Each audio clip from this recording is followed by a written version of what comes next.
네, 시간이 9시가 된 것 같습니다. 여러분 반갑습니다. 안녕하세요. 저 공태용 변호사라고 합니다. 네, 오늘 상법 입문 강의 들으러 다들 오신 거죠? 예. 여러분과 함께 이틀 동안, 오늘 내일 동안 상법 입문에 대해서 함께 공부를 해보고요. 이 입문 강의는 상법의 전체적인 구조와 원리, 그리고 각 쟁점들에 대해서 기본적인 원리와 개략적인 내용들을 파악하는 강의입니다. 그래서 여러분들 이틀 동안 저와 함께 강의를 충실히 들으시면 상법이 대충 어떻게 흘러가는구나, 상법이 어떻게 구성이 되어 있구나, 그리고 내가 상법을 공부할 때 어떤 방식으로 준비하고 접근해야 되겠구나, 그런 느낌을 가질 수 있을 것으로 확신합니다. 자, 먼저 그럼 오늘 상법의 전체적인 체계부터 한번 우리가 살펴보고 시작하도록 하겠습니다. 상법인데요. 여러분들이 잘 알지만 상법은 처음에 상법 총칙이 있고, 그 다음에 상용위가 있죠. 상용위 총칙, 상용위 각칙, 상용위 각칙이 구성이 되어 있습니다. 그 다음에 여러분들이 제일 많이 보는 이제 회사법 파트인데, 여기는 이제 한명, 합자, 유한책임, 유한, 이런 회사들이 있고, 우리가 가장 많이 공부하는 이제 주식회사가 규정이 되죠. 주식회사는 어떻게 규정이 되냐? 한번 여러분들 처음 이제 공부하시는 분들은 그냥 들으시면 되고, 상법을 좀 공부했다 내가, 그런 분들은 한번 머릿속으로 한번 그려보세요. 주식회사는 규정이 어떻게 되어 있냐? 설립에 대한 내용이 먼저 나오죠. 그 다음에 주식, 이 주식 부분에 주식의 포괄적 교환과 이전에 대한 내용이 나옵니다. 그죠? 그 다음에 주총, 이사회, 이사, 이런 내용들이 나오고, 그 뒤에 이제 신주 발행이 나오죠. 신주 발행에 대한 내용들이 나오고, 그 뒤에 이어서 이제 감자, 그 다음에 감자 뒤에 회계, 회사의 회계에 대한 내용들이 또 나오고, 사채 발행, 이런 내용들이 나오고, 그 뒤에 회사의 해산에 대한 내용과 합병에 대한 내용이 나오면서 회사 분할에 대한 내용이 같이 나오죠. 회사 분할에 대한 내용이 나옵니다. 자, 이게 우리가 공부하는 상법의 전체적인 체계예요. 제가 만든 게 아니라 법전에 그렇게 돼 있죠. 네. 그럼 한번 봅시다. 특징이 뭐냐? 상법 총칙에 나오는 내용이 뭐가 나오나요, 여러분? 상인이 나오고, 상업 사용인이 나오죠. 그 다음에 상호가 나오고, 상업 장부가 나오고, 등기가 나오고, 영업 양도가 나옵니다. 요런 내용들이 이제 상용위 총칙에 나오는 내용들이고, 상법 총칙에 나오는 내용이고, 상용위 총칙에는 뭐 대리, 뭐 위임, 여러분들이 많이 보는 그 상사 유치권, 그 다음에 상사 소멸시효, 그 다음에 상사 이율, 뭐 매매계약, 상사 매매 특칙, 뭐 등등등 이런 내용이 이제 상용위 총칙에 나오죠. 상용위 각칙에는 이제 규정되는 이게 10개의 상용위 각칙별로 행위들이 규정이 되어 있어요. 자, 이 내용을 보면은 여러분들이 뭔가 좀 느낄 수 있는지는 모르겠는데, 상법이 규정하고 있는 거는 다 주체에 대한 거예요. 주체. 이게 무슨 말이냐라고 하면, 이쪽으로 잠깐 놓을게요.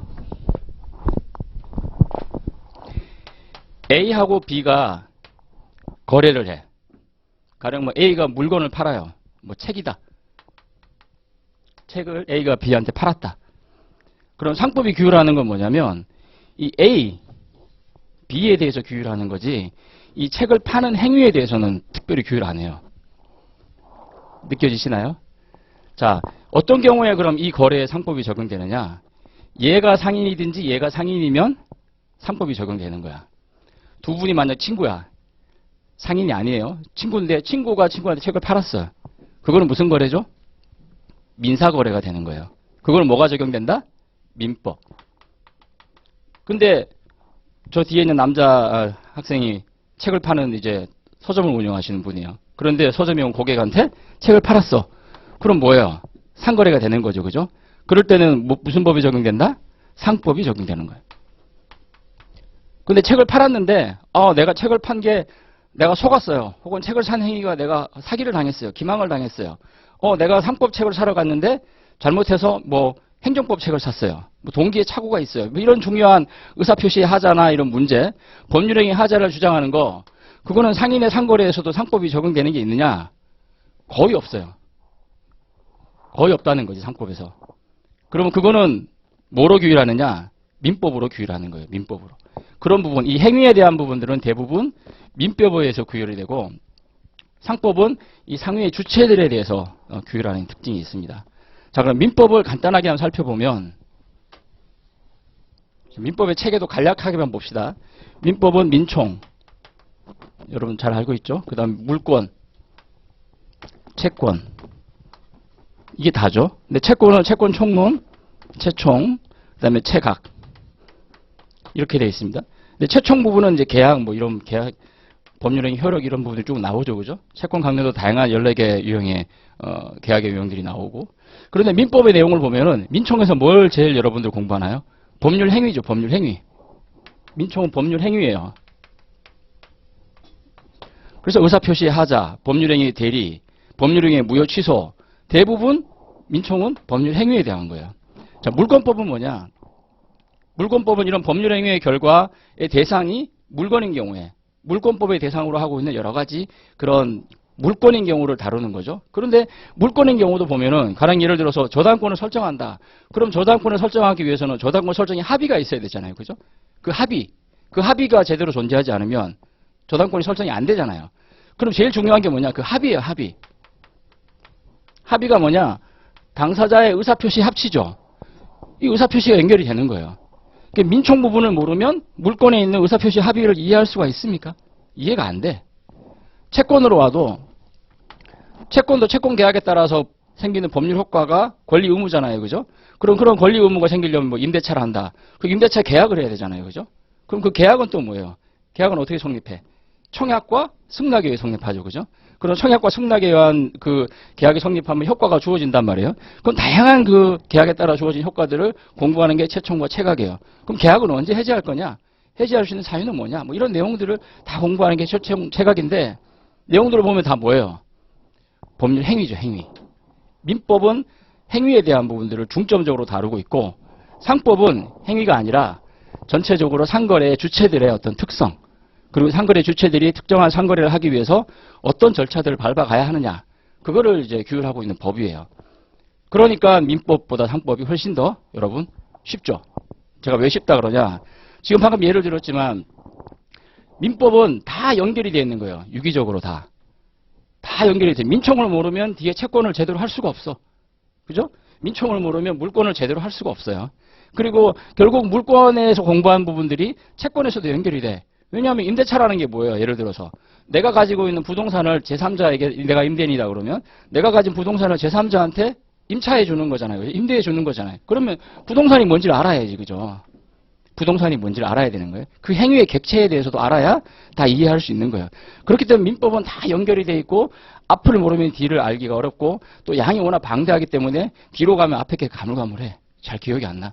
그러면 이제 막 절망스럽죠. 그게 민법이 어려운 거예요. 대신 이제 여러분들 뭐 민법은 우리 윤동환 선생님이 계시니까 이런 부분들 잘 정리해 주시고 친절하게 잘 설명해 주셔서 많은 도움 받고 있다고 제가 알고 있습니다. 상법은 민법에 비해서는 너무 쉬워요. 그래서 상법은 이제 제 강의 들으시면 되니까 좀 부담을 좀 덜 수 있지 않을까 생각합니다. 보면 한번 보세요.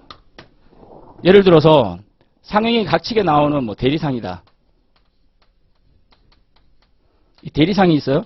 이 대리상을 모른다고 해서 주식회사 공부하는데 뭐 지장이 있습니까? 별로 없어요. 그죠? 별로 없습니다. 유한회사에 대해서 모른다고 해서 주식회사 공부할 때 큰 문제 있나요? 큰 문제 없습니다. 자, 그 다음에 주식의 포괄적 교환하고 한번 가봅시다. 주식의 포괄적 교환이다. 이전이다. 주식의 포괄적 교환, 이전, 합병, 회사 분할, 같이 이제 다루어지는 테마인데 주식의 포괄적 교환 모른다고 해서 합병